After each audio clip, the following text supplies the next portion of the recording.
Welcome to the Minority Business Report, where we talk about positive things that are happening in Anne Arundel County.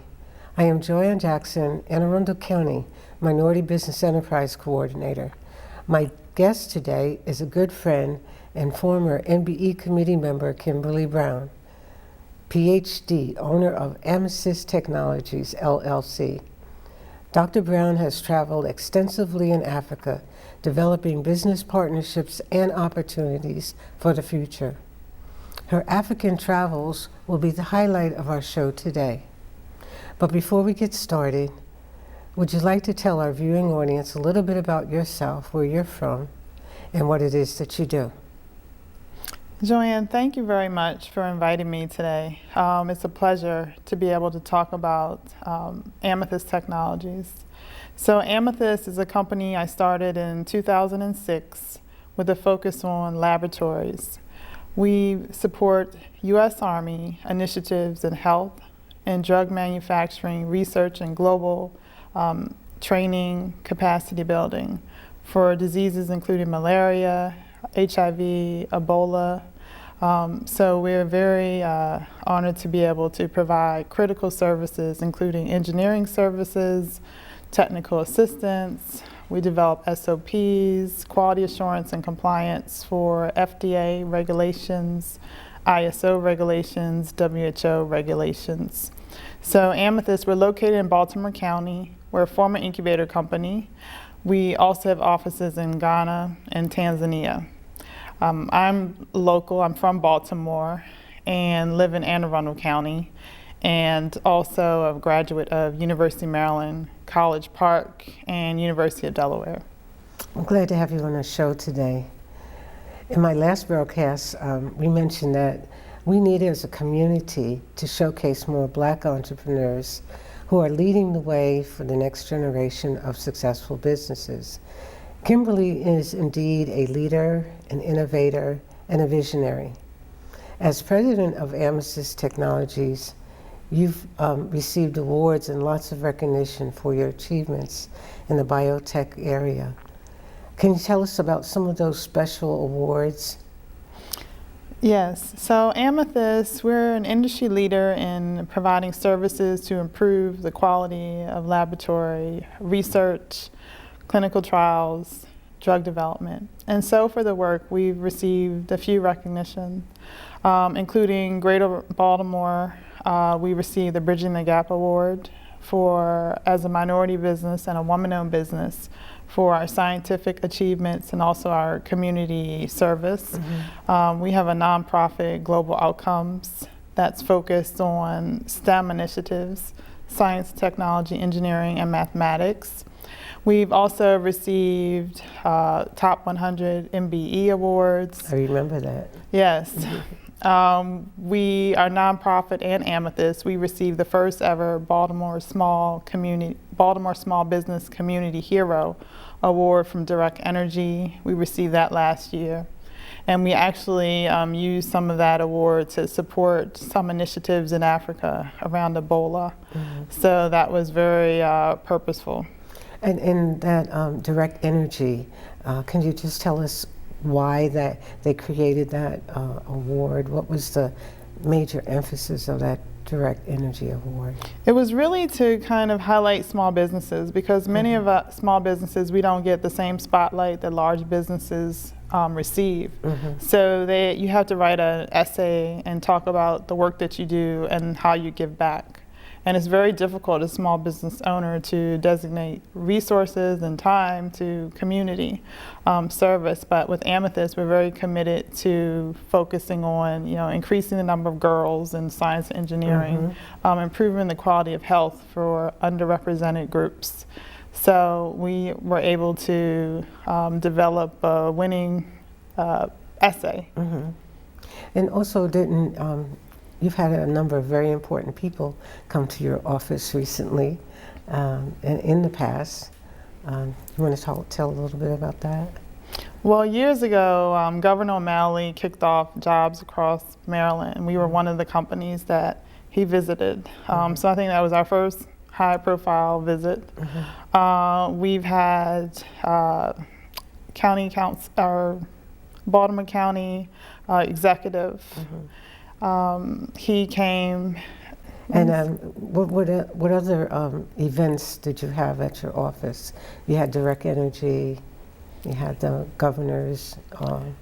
We had a Kenya delegation. Oh, right. So we had 8 governors Mm-hmm. and their representatives, a total of 42 people. Okay. They came to our office in July. Mm-hmm. We had actually 2 hours notice, and we prepared a briefing to talk about the services that we provide that are pertinent in health to Kenya. So we were able to talk about laboratories, development, blood banks, cancer diagnostics centers. Those are the things that we briefed the delegation on. So you're making a great name for yourself, and we're very proud of you, Kimberly. And since your last appearance, you were on our show in 2012.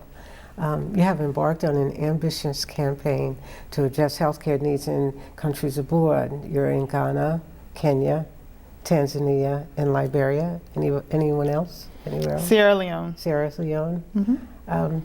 How did you begin this process, and what prompted you to go international, and why?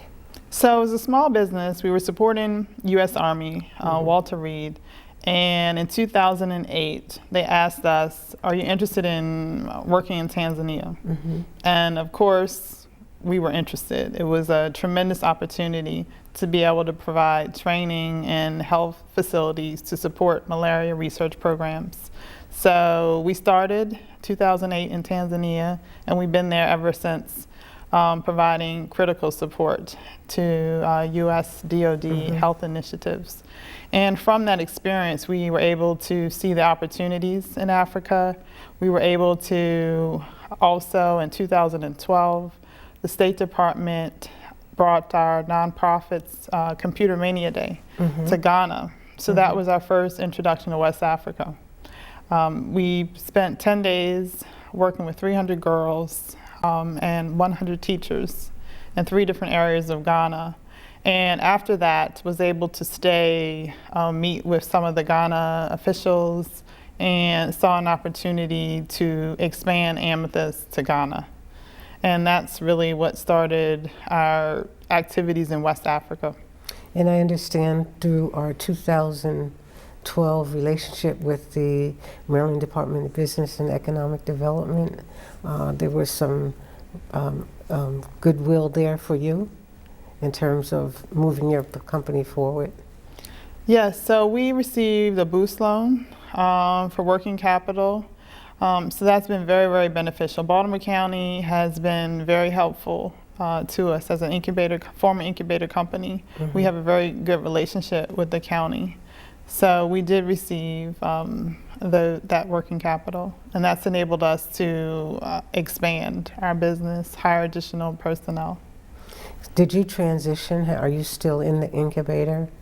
We transitioned probably 5 years ago. Oh, okay. So it's a 3-year program, but we're still located in the same space. So it's a program that you can take advantage of, and still, after you graduate, you can maintain your office location. Well, that's good to hear. I'm not sure a lot of people know about your that incubator, and that's become the next best thing for small businesses, incubators development. Yes. I believe we have one here in Anne Arundel County that's focused on cyber security. Yes. So from initiating contacts and conversations with government officials and on-the-ground partners, you've developed this great strategy to create what I think is the Innovate Center for Laboratory Excellence in Ghana. Can you tell us about iCole? Is that what you call it? Yes. And why it's needed, and what's the status of the project today? So working in health, we work in agriculture, we work with food and beverage companies, water, commercial industries. So in West Africa, there's a need for laboratories that are accredited to international standards.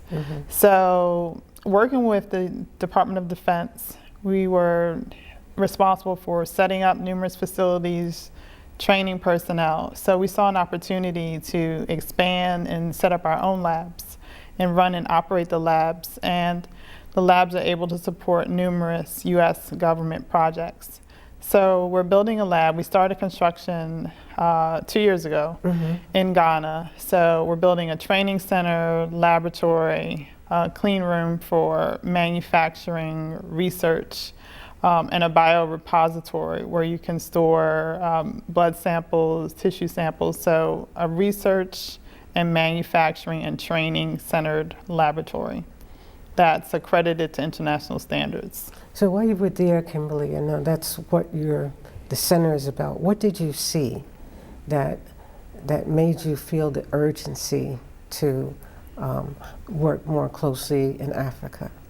The opportunity, the market. We're defense contractors, and if you look at large businesses in the defense industry and other industries, they are continuing looking for opportunities, global opportunities, because it's a global economy. So we're good at laboratories. We're good at training and setting up labs, running labs, making labs more efficient, and also helping them become accredited. And Africa has the biggest needs for those types of facilities. So that's really what prompted us to be able to use our expertise, continue to do what we enjoy, and expand our business. And the conditions, can you talk a little bit about the conditions, and not so much to offend those people who are watching from foreign countries, but talk a little bit about what your perception was of conditions, the healthcare conditions, in some of the rural areas that you saw. Definitely there's an opportunity, as I always call it, an opportunity for labs, developing labs and improving the quality of the existing facilities. And that's what we're working to be able to provide services for these laboratories and increase the potential for healthcare, for quality drinking water, and also to support existing businesses. In Ghana, there's 35 pharmaceutical companies. They have a very developed pharmaceutical industry. And our facility will enable them to increase their export capacities. So it's really dual purpose facility and projects. And what you see there, are they like a regional leader in that industry in relationship to the other countries that you're in? Do you find more of that industry emerging in Ghana, or is it Nigeria, or is it for the market area? Ghana in West Africa is one of the leaders because of the number of pharmaceutical companies that they have. And they have some fairly large pharmaceutical companies that are exporting to the region. So it's a great place to start this business. And then West Africa in general, with the Ebola outbreak, there's a tremendous need for laboratories and training, the things that ICOL is positioned to be able to provide. Can you tell us what some of the partners for ICOL might be? Are you at liberty to tell us, or just to mention a few of your partners? U.S. government is one of our potential partners for the project, and then we have local partners in the countries that we were setting up the laboratory. So Ghana, Liberia, and Sierra Leone are our focus countries for our first phase of our project. And are most of your partners doctors and universities, or just private business people? We have all of the above. Okay. We have physician, we have business experts, engineers. So we have a great group of people that are well versed in healthcare and doing business in West Africa. Well, I hope you don't mind me asking. I'm just being nosy. I think you've done a really great job, and I know you got all your T's crossed and your I's dotted. But I think our community would like to hear more about what it is that you do and how you've done so well here in America and abroad. And I understand that you and your staff are embedded were embedded with the U.S. military in Liberia during the Ebola virus outbreak last year. What role did Amethyst play in confronting that epidemic? So we weren't working with U.S. military in Liberia. We volunteered. So Amethyst, last August, we volunteered to train healthcare workers at JFK Memorial Hospital. And we also trained laboratory technicians at the National Public Health Reference Laboratory. So this was at the height of the Ebola outbreak, and we were able to provide some key training at a time that it was needed. Tell us about that training. So the training was for healthcare workers and all other areas that supported healthcare, including ambulance drivers, nurses, doctors, technicians, administrators. So basically, we trained on the WHO guidelines for personal protective equipment. We trained on the WHO CDC guidelines. We provided training on just ways to operate in an Ebola outbreak, everything from sanitization to just basic decorum, how you work with your coworkers, signs and symptoms, lessons learned from past outbreaks, how to prepare your disinfectants. So those are some of the trainings that we provided for the hospital. And then at the Public Health Reference Laboratory, we provided some training on the actual diagnostics, sample preparation, sample transport, sample storage. So some key technical training. That sounds interesting. How long were you there? We were there about 2 weeks. Okay. And all of last year you did a lot of traveling back and forth. Did that kind of upset your balance here in the U.S. with your existing contracts? No, because we have work in Ghana and Tanzania for the U.S. government, and we also have U.S. government projects here. So again, in Africa, you have very good internet reception, phones, so you have the ability to work, and that's what I did. During the day, I would focus on the Africa activities, and then after that workday ended, then you can focus on the U.S. activities, since you're 4 to 7 hours ahead, depending on where you are on the continent. I know I tried to call you several times, and every time I called, you were out of the country. So we're glad that we could catch you and sit you down and have you talk about some of those travels. And then, of course, being in a business arena, I'm always interested in how people finance their operations and to try to determine what challenges that you face in growing this segment of your business. Many of our activities, we're government contractor, so we have government contracts, and we've done some self-financing. We started construction in Ghana. We also, as I mentioned before, the Boost Loan, Baltimore County. That has enabled us to expand our operations here. And then we're working with U.S. government loan initiatives to finance the rest of the facilities that we're building in West Africa. Yeah. And what about your on-the-ground partners? Are you getting any assistance from local entities there?